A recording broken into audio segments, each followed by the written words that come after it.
Good morning all. Hopefully you can hear me with the sound of the wind rushing through the microphone. Oh, that's a lot of wind. I made my way to Stonehenge today. Stonehenge is one of my favourite sites in the UK. I keep coming back here. I love it so much I became a member of English Heritage, so I get to go whenever I want to. So I first came to Stonehenge in April 2009 and I came down to England for 3 days. First time I've ever been to England, and we gotta go here, and she's like, you have to go, you're gonna love it so much. And I love it. Like, it's kind of, for me, a connection between Australia and England, so it's kind of like a doorway and a portway and all of those cliches in between. So it's like a connection.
Hey guys, I want to give you guys a little bit of a story time about who I am. So I've always wanted to be a costumer, and I used to work in all the theatres in Sydney. I did lots of different courses and everything I wanted to do and should learn and get to becoming a costume designer. So I wasn't happy with any of the courses in Australia. There was one in Western Australia that was a musical theatre costume course. There was TAFE, which was costume making, and then there was NIDA. And I had a making class with only 4 students a year, and a design class with only 8 students a year, and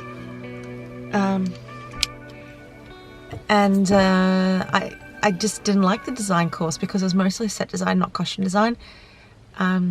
So one of the ways I used to learn to improve my illustration is that I would buy Vogue magazines and try and mimic some of the, the pictures of the models.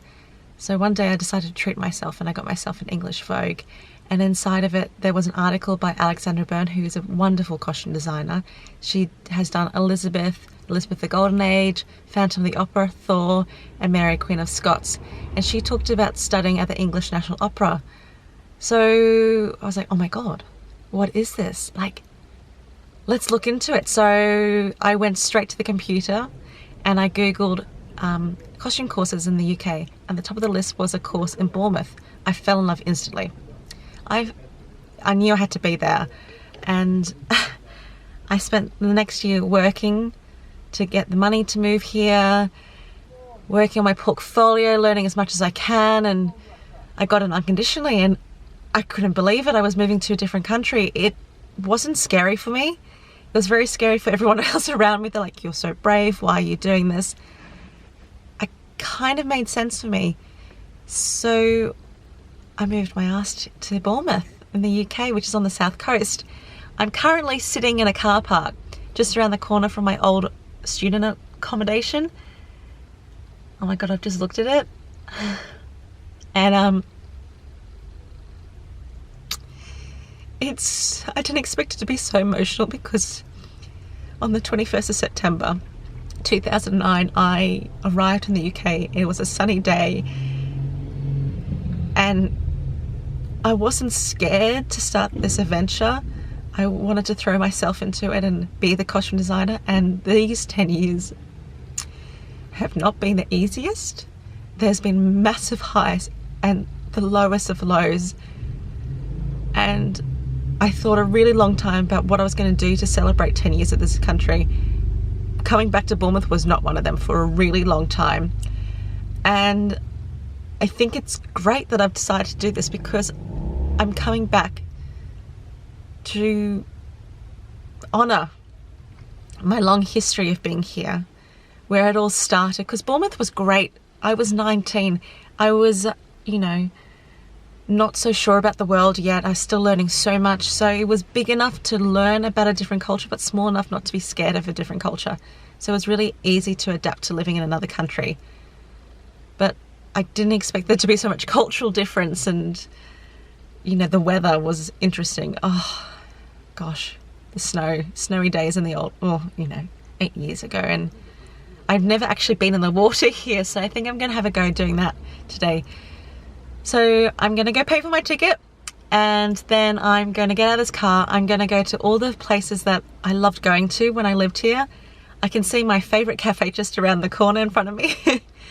And I'm going to go do things I never did before, like jumping in the water. Well, getting most of my body in the water. We will try. So come with me as I show you Bournemouth as how I remember, and see if there's anything new and exciting to do in Bournemouth.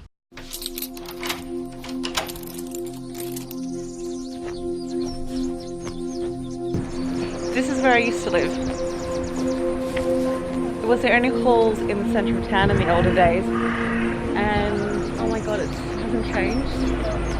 I loved living here because it was right in the heart of town, and I had the church in the background, so it was a really beautiful green, so it wasn't a view of all the drunk people that used to walk up and down here. I literally cannot believe it's still here. So I was on the other side. Wow.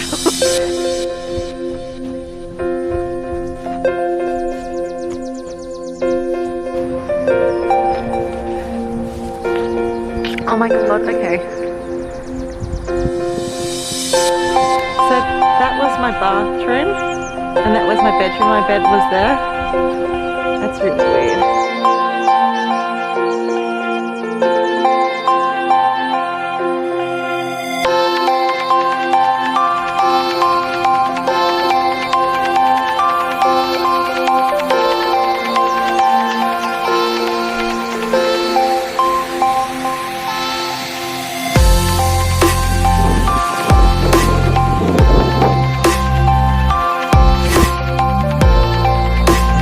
One of the best things about Bournemouth, which I think it makes it stand out to all the other beaches in the UK, is that it's very pedestrianised, especially at the beach. If you have to drive over, there is a big bridge across it that you can't get right up next to the water, which is fantastic. So it keeps, you know, the relaxation of the sea here. So what's so good about this as well is that there's a big garden through the centre of town that leads up to the beach. So I spent many a time strolling in and out of the garden here, having a picnic, enjoying the sun. So it leads straight to the beach there and goes all the way through, and it hasn't changed. It's just got even better actually.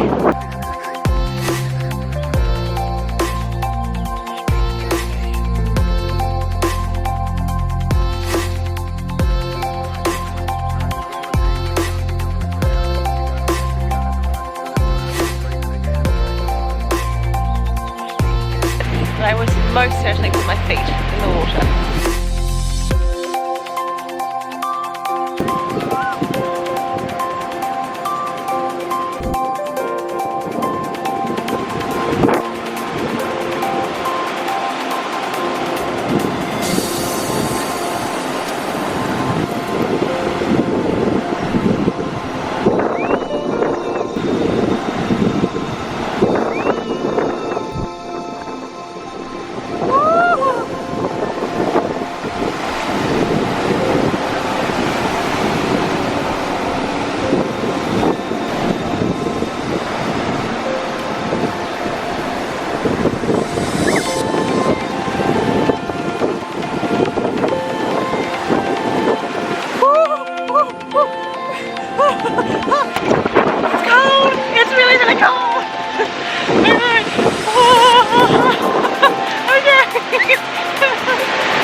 I was getting really sick of the sand cutting my legs because it's so windy today. So I've decided to go up to the east side of Bournemouth. So I've strolled up the hill on a zigzag pathway and I forgot how unfit I am. So I really want to go to the pier, but the pier is kind of closed because it's very, very windy. I really wanted to go on a zip line, which is a brand new thing. It goes across from the end of the pier all the way down to the beach.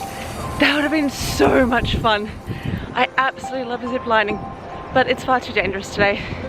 So instead, I'll exhaust myself from walking instead. I'm currently at the Russell Coates Museum.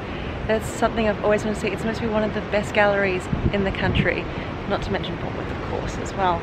So I'm dying to see what it's all about because everyone always says, go see it, go see it. I'm like, why have I never seen it? So let's go find out why.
Stop you for a minute to show you Poole Harbour.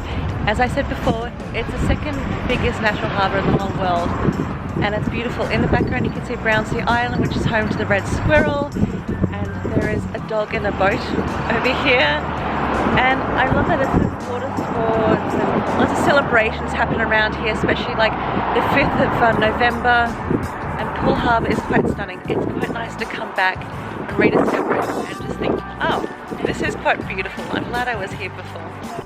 So my GPS took me the wrong way. As I suspected, the ferry is closed, so now I've got to go around the whole of the Poole Harbour instead of crossing it at the small point. Oh well, more of a relaxing drive, getting to see a bit more countryside. But normally speaking, the ferry from Sandbanks is so fast, and it's just the easiest way to get across. That's very frustrating. All right, now for an hour's drive.